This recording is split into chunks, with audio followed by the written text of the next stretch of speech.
Hello, everyone, and welcome back to Grow Your English Daily. I'm Emily, and I'm so excited to be here with you today. Have you ever walked into a cafe ready for a delicious coffee or a tasty snack, but then felt a little nervous about ordering in English? Maybe you weren't sure what to say or how to ask for exactly what you wanted? Don't worry, you're definitely not alone. That's a fantastic way to start, Emily. It's a very common experience for English learners, and it's completely understandable to feel a bit shy. But the good news is, ordering in a cafe is a perfect opportunity to practice your English in a real-life situation, and it's often much simpler than you might think. Hello, everyone. I'm John, and I'm really happy to be joining Emily today to help you feel more confident in these everyday conversations. That's right, John. Today, we're going to dive into English conversation in a cafe.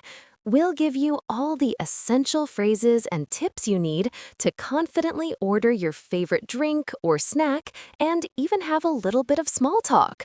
So get ready to boost your speaking skills.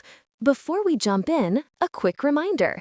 If you're enjoying our podcast, please remember to like this episode, leave a comment with your favorite cafe drink, share it with your friends who are also learning English, and of course, subscribe to Grow Your English Daily so you don't miss any of our future lessons.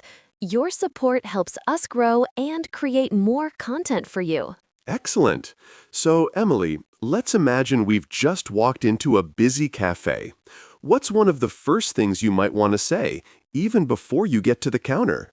Think about being polite. Good point. Maybe a simple hello or hi there to the barista. Or if it's busy, I might wait for them to look at me, then smile. Is that right? Exactly. A friendly hello or hi is always a good start. It shows you're ready to order. Sometimes they might even say, "What can I get for you?" or "Are you ready to order?" But let's start with the basics of ordering. What's a simple, polite way to ask for a coffee? Okay, so I want a coffee. Can I just say, coffee, please? You certainly can, and they will understand you. It's short and direct. But to sound a little more natural and polite, we often use phrases like, "I would like," or "Can I have?" or "Could I get?" So, for example, you could say, "I would like a coffee, please," or "Can I have a coffee, please?" The word would here is important. It makes your request softer and more polite. Try saying, "I would like a coffee, please, Emily." Okay, I would like a coffee, please. Got it. What if I want a specific kind of coffee, like a latte, or maybe a small one? Great question. You just add the details before coffee. So, "I would like a latte, please." Or for size, you might say, "I would like a small coffee, please," or "a regular coffee," or "a large coffee." Many cafes use small, medium, and large. Some use tall, grande, and venti, but small, medium, large is very common everywhere. Let's try it. How would you order a medium latte? All right, I would like a medium latte, please. And what if I want something else, not coffee, like a tea? Perfect. Same structure. Just replace latte with tea. "I would like a tea, please," or "I would like a green tea, please." Easy, right? It's all about swapping out the item you want. What about if you want a pastry, like a croissant? Okay, so I would like a croissant, please. This is really helpful. It's like a building block sentence. What if I want a coffee and a croissant? Can I just say and? Absolutely. You connect them with "and." So, "I would like a coffee and a croissant, please." Or, "Can I have a large cappuccino and a blueberry muffin, please?" The barista might even ask, "Anything else?" or "Is that everything?" And you can reply with, "No, thank you, that's all." Or, "Yes, that's everything, thanks." Oh, that's good to know. Anything else? Or is that everything? And my answer could be, no, thank you, that's all. Or, yes, that's everything, thanks. That makes sense. What happens next? They tell me the price, right? Exactly. They'll tell you the total price. They might say, "That'll be $5.50, please," or simply, "$5.50, please." And then you can hand them the money or your card. When you hand it over, a polite thing to say is, "Here you go," or "Here you are." It's a very common phrase when giving something to someone. Here you go, or here you are. Okay, that's useful. And then what, after I pay? After you pay, they'll usually give you your change or your card back and a receipt. And then, once again, a simple "thank you" is perfect. Sometimes they might ask your name for the order, especially if it's busy. They might say, "Can I get a name for the order?" or "name for the cup?"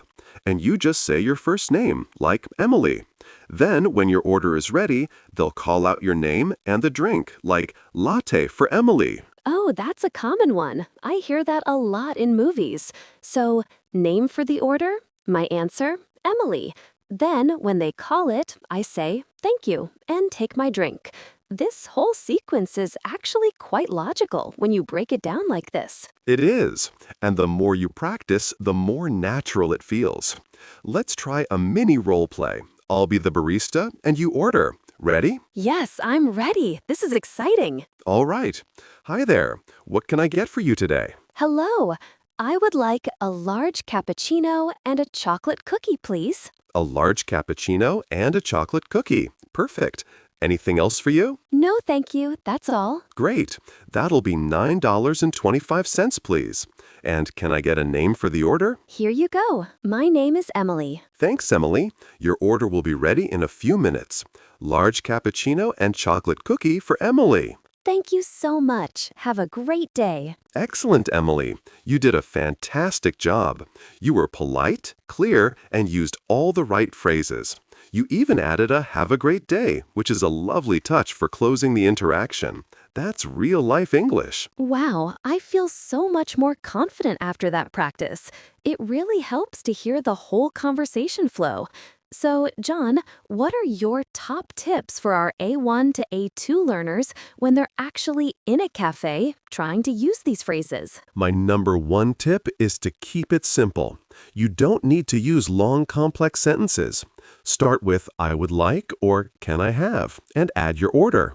People in cafes are used to quick orders. Secondly, don't be afraid to make mistakes. Everyone makes them, even native speakers. The important thing is that you are trying to communicate. Most baristas are very patient and helpful, especially if they see you're learning English. That's so true. Sometimes the fear of making a mistake stops us from even trying. Exactly. And my third tip is to listen carefully. Listen to what the barista says to other customers. You'll hear the same phrases repeated, like "next please," "anything else," or "for here or to go." For here means you'll drink it in the cafe. To go means you'll take it with you. Pay attention to these common questions and answers. It will help you understand and respond faster. For here or to go. That's a super important one I always forget. Thank you for that, John. And one more thing.